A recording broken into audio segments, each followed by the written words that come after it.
गीता और भागवत दोनों ही हिंदू धर्म के महत्वपूर्ण ग्रंथ हैं, लेकिन उनकी कहानियां और उद्देश्य भिन्न हैं।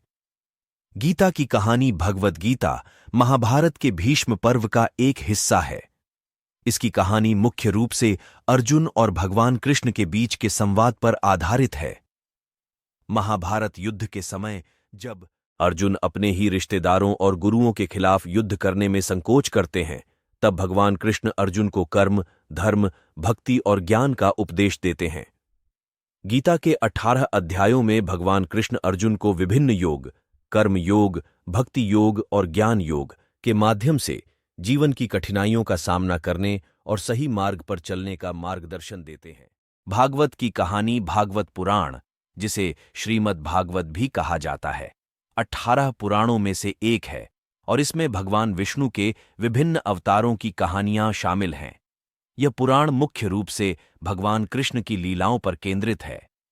भागवत पुराण के 12 स्कंधों भागों में से 10वां स्कंध भगवान कृष्ण के जीवन और लीलाओं का विस्तृत वर्णन करता है।